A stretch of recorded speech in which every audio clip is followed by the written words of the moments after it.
Olá, pessoal! Tudo bem com vocês? Sou professora Conceição Alencar e começa agora a sua aula de língua portuguesa. Se liga na TV Educação e no Portal do Estudante, que tem muito conteúdo para vocês. Na aula de hoje, continuaremos falando sobre semântica. Se você perdeu a primeira aula sobre semântica, dá uma passadinha lá na plataforma Gonçalves Dias, que nós já tivemos uma primeira aula sobre esse conteúdo.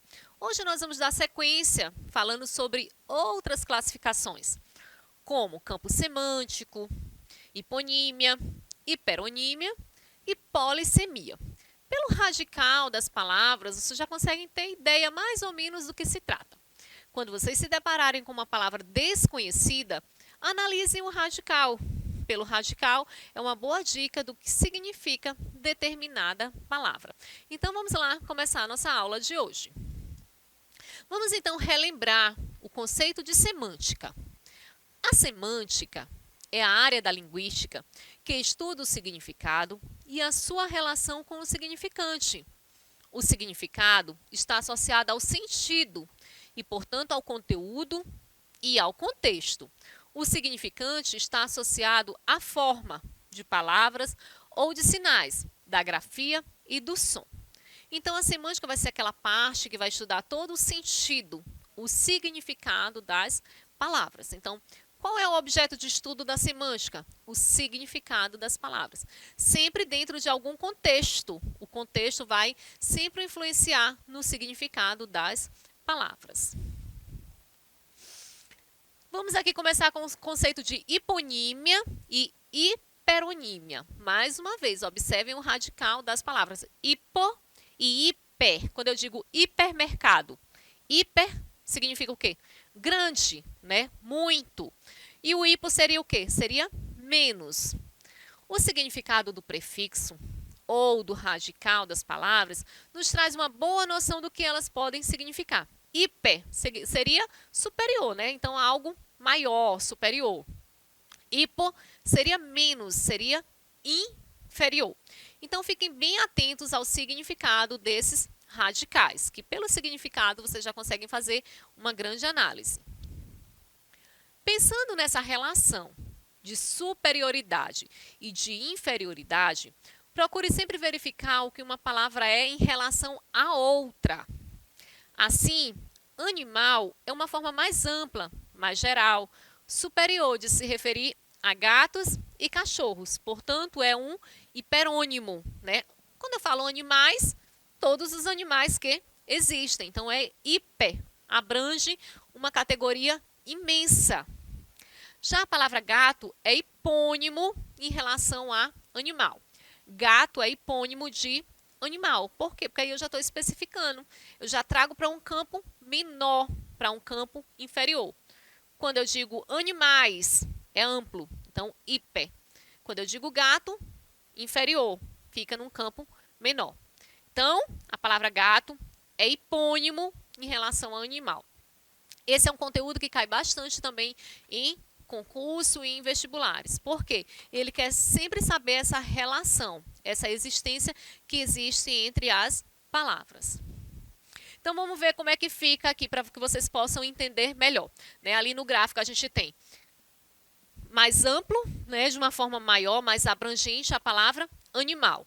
E ali menor eu tenho a palavra gato. Então, o hiperônimo seriam animais, hipônimo seria gato. Mesmo, né? Se eu pegar um outro animal, né?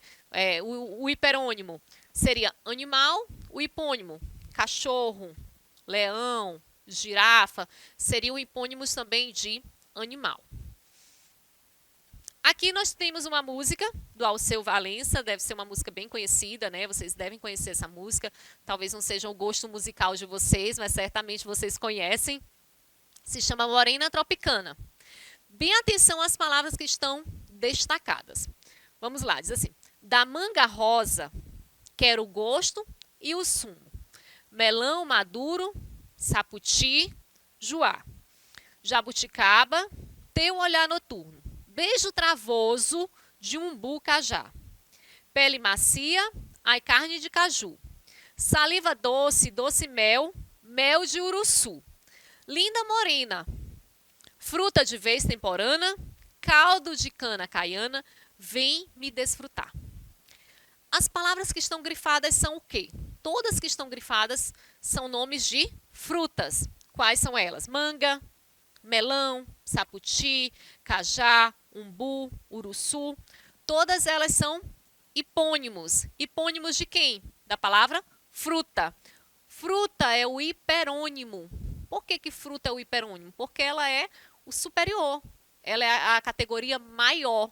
Quando eu digo fruta, e aí existem, né? Vocês já devem ter brincado de stop, né? Que a gente fazia no caderno. Casa, cidade, fruta, filme. Então, eu tenho assim uma infinidade de frutas. Dentro dessas frutas, eu vou fazendo a classificação. Então, fruta é o hiperônimo. E quando eu estabeleço essa fruta, quando eu digo manga, cajá, acerola, no caso seria o hipônimo. Então, façam um mapa mental aí no caderno de vocês, vão anotando essas classificações. Às vezes, essas terminologias é um pouquinho difícil da gente memorizar. Então, façam questões, façam exercícios para que vocês possam assimilar esse conteúdo de forma mais natural. Porque se vocês apenas memorizarem, uma hora vocês vão esquecer. E se vocês colocarem isso em prática através de exercício, vocês vão conseguir estabelecer muito bem essa diferença. Continuando aqui, hiponímia e hiperonímia. Mesma coisa, né? Hipônimos, hiperônimos. É preciso proteger o lobo-guará, pois é um animal em extinção. Mesma coisa, hipônimo, hiperônimo. A palavra lobo-guará é hipônimo, porque está contida no hiperônimo animal. No Brasil, em muitas cidades, há excesso de automóveis. Automóveis seria o quê? Hipônimos ou hiperônimos? Esses meios de transporte é uma opção numa realidade de transporte público, de péssima qualidade. A palavra automóvel é hipônimo em relação ao hiperônimo meio de transporte, né? Se eu pegasse só a palavra automóvel e aí fosse buscar os hipônimos dela, eu também teria várias outras, né? Então, vocês têm que analisar uma em relação à outra. Tem que estabelecer essa relação entre as palavras, porque aqui no caso, automóvel é hipônimo de meios de transporte. Eu tenho inúmeros meios de transporte.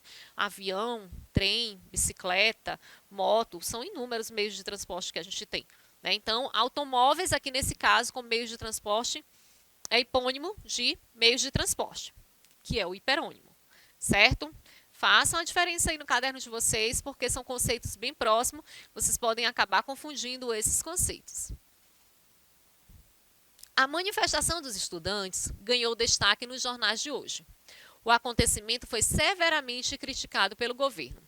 O termo manifestação dos estudantes é o hipônimo, pois está contida no hiperônimo acontecimento. Mais uma vez, vejam qual é o acontecimento, a palavra que tem a significação menor e a que tem uma classificação mais abrangente, mais ampla. Então, vamos ver aqui se vocês conseguiram compreender esse conceito de hipônimos e hiperônimos. Coloquei uma questão bem fácil, né? Para que vocês só assimilem esse conceito melhor e depois vocês vão buscando questões sobre esse tema. E à medida que vocês forem internalizando esses conceitos, vão aumentando o nível, né? Não esperem encontrar questões assim lá no Enem. Vocês vão encontrar questões mais complexas. Eu coloquei essa apenas para que vocês possam assimilar o conceito. Então, é importante que vocês façam questões de diferentes níveis.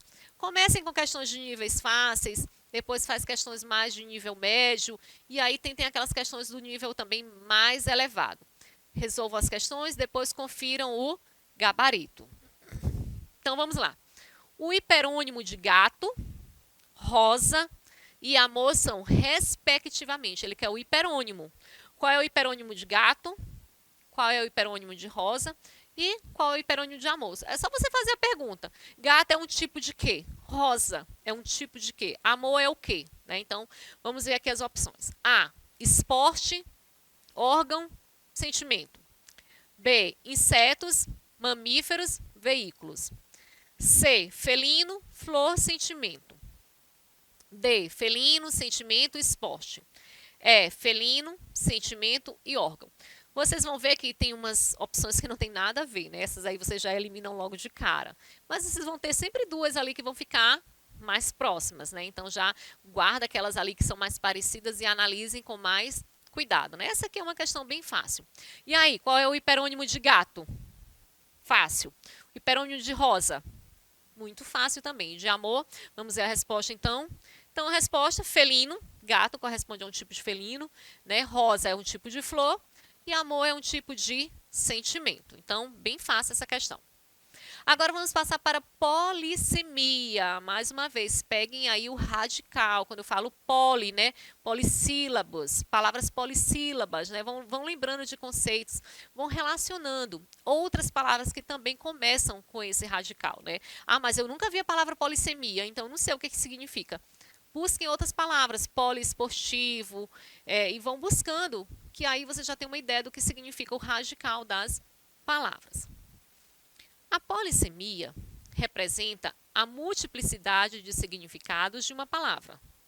Do grego polis, significa muito, enquanto sema significa significado, né? Refere-se a significado. Portanto, um termo polissêmico é aquele que pode apresentar significados distintos, diferentes, de acordo com o contexto. Apesar disso, eles têm a mesma etimologia e se relacionam em termos de ideia, né? Eles têm ali uma relação, né, de ideias. Então, vamos dar uma olhadinha sobre essa questão da polissemia. Se mudar a classe gramatical, uma palavra, ou até mesmo uma expressão, pode assumir mais de um significado, né? Mais de um sentido. Isso vai depender do contexto no qual elas estão inseridas, né? Isso aqui nos traz um pouquinho da aula passada, que nós vimos sobre a questão dos homônimos, né? As palavras que são homônimas. O que são os homônimos perfeitos? Tem a mesma escrita, a mesma pronúncia, mas significados diferentes. Então, isso acontece muito aqui na polissemia. Então, observem que um conceito está muito interligado com o outro. Na aula passada, nós estudamos sobre homonímia e paronímia, né? Paronímia, palavras que têm grafia parecida, né? Ali são apenas parecidas na grafia. Aqui nos homônimos perfeitos, tanto a grafia quanto o som são iguais. Por isso eles são perfeitos. Som e grafia iguais. Por isso o nome perfeitos, né? Então vamos ver aqui o exemplo. O Cabo João, do Exército Brasileiro, faz um trabalho honroso. Então está ali grifada a palavra cabo. O cabo da vassoura está quebrado. Então, turma, a mesma palavra. Cabo, se referindo a uma função, a um cargo, e o cabo da vassoura está quebrado. Homônimos perfeitos, com significados diferentes. Observou que a palavra cabo assumiu uma pluralidade de significados? Ou seja, ela tem mais de um significado. Isso para nós que somos falantes da língua portuguesa, que temos a língua portuguesa como língua materna, é muito tranquilo. É muito fácil percebermos essa diferença tanto na escrita quanto na oralidade. Mas para quem fala um outro idioma, quem vem de um outro país, se deparar com situações como essa, que uma única palavra... Lá ele aprendeu que a palavra cabo significava tal coisa. Aí chega aqui, ele encontra em outro contexto, aí já é bem mais difícil. Acontece o mesmo se nós formos para outro país. Observou também que se trata de um substantivo e que não houve mudança da classe gramatical. Aqui não teve mudança da classe gramatical. Lá, quando nós estudamos sobre derivação imprópria, quando existe a mudança da classe gramatical. Nesse caso, não teve mudança da classe gramatical, tá? Outros exemplos de polissemia. A letra da música do Chico Buarque é incrível. A letra daquele aluno é inteligível. Meu nome começa com a letra D, né? Então, todos, né, a mesma palavra, a mesma escrita, o mesmo som, mas com significados diferentes. Por isso, polissemia, significados diferentes. A praia parecia um formigueiro no sábado. O paciente queixou-se ao médico do formigueiro nas mãos. Foi todo picado logo depois de pisar num formigueiro. Aqui, turma, nós vamos voltar lá para aquela questão da linguagem denotativa e da linguagem conotativa. A linguagem denotativa, que é no seu sentido real, e a linguagem conotativa, que é no seu sentido figurado. Então, dessas três aqui, qual seria a que tem realmente o sentido real? O sentido denotativo seria a última, né? Ele foi picado depois de pisar num formigueiro. Está relacionado realmente a formigas. Porque na primeira praia estava um formigueiro, ó, estava cheia. Então tem o sentido conotativo. Não é o sentido real. O paciente queixou-se que estava com formigamento na mão. Ai, minha mão está formigando. Como assim está formigando? Está cheia de formiga? Não, né? Você está sentindo ela o tempo todo, tendo aquela sensação de formigamento, como a gente chama. Então, nós estamos fazendo uso da linguagem conotativa, no seu sentido figurado. Então, anotem aí no caderno de vocês. Linguagem denotativa e linguagem conotativa. Denotativa no sentido real, conotativa no sentido figurado. Polissemia e ambiguidade. Ambiguidade é variedade de interpretação que um discurso pode ter. Nós já estudamos um pouquinho sobre ambiguidade, vamos ter outras aulas também sobre ambiguidade. É um dos recursos muito explorados em concursos e em vestibulares. A ambiguidade, ela pode ser de forma estilística, proposital, e ela pode ser também prejudicial, uma ambiguidade negativa, que traz prejuízo ao texto.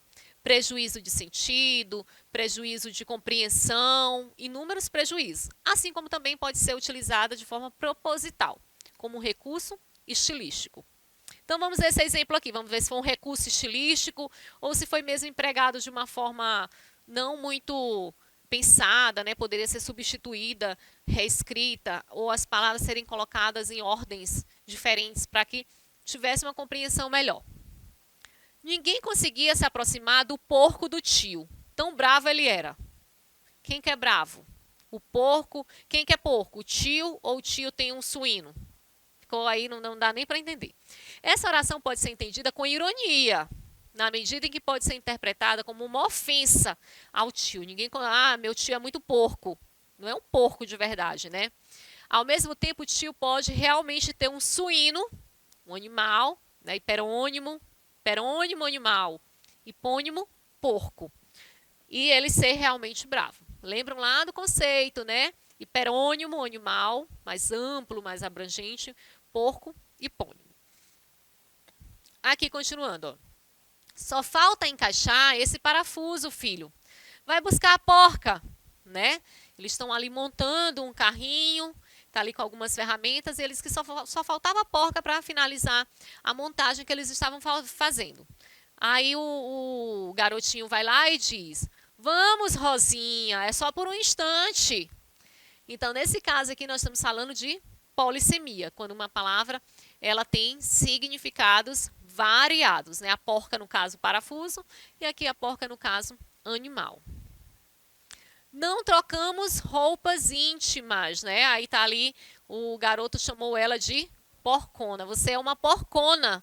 Não troca as roupas íntimas, é uma porcona, né? Então, muito cuidado com essa questão da ambiguidade, porque ela pode trazer esse significado prejudicial, né? Mas aqui tá muito claro, né, turma? Tá numa loja, né?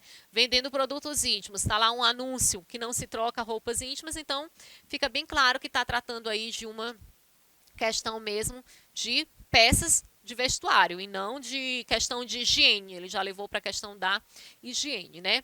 Então é isso, turma. Vocês vão ter que dar uma passadinha agora lá na plataforma Gonçalves Dias para vocês olharem todo esse conteúdo, porque na verdade nós temos toda essa introdução à semântica e ela é toda dividida com todas essas classificações. Vocês sabem que dentro da gramática nós temos a fonologia, a morfologia, a sintaxe, a semântica, cada um vai estar relacionado a uma parte. Então, assim, são conceitos muito parecidos. Se vocês não tiverem muito cuidado, vão acabar confundindo esses conceitos. Como vocês podem fazer para que vocês não confundam esses conceitos? A única maneira que vocês podem fazer é treinando, fazendo muitos exercícios, principalmente naquela parte de palavras homônimas, que nós temos os homófamos, os homógrafos, temos as palavras perfeitas. Se vocês pegarem na gramática ou na internet, e a fonte que vocês buscarem, existe uma tabela com todas essas homonímias, que são o quê? Palavras que mudam uma letrinha, né? E aí já muda todo um significado. E eu faço um desafio para vocês também. Observem, quando vocês estiverem passando pela cidade, passando pelo bairro, observem a escrita das palavras, se essa escrita está mesmo de forma adequada ou se teve aí, né, de acordo com o sentido que foi empregado, se está realmente empregado naquele sentido. Foi o exemplo que eu dei para vocês da palavra concerto. É uma das palavras que eu mais olho essa questão do erro ortográfico em relação à semântica, né? Conserta-se celular, conserta-se bicicleta. Então, é um desafio aí para vocês buscarem esses homônimos. Então, turma, é isso. Eu aguardo vocês na próxima aula e até a próxima.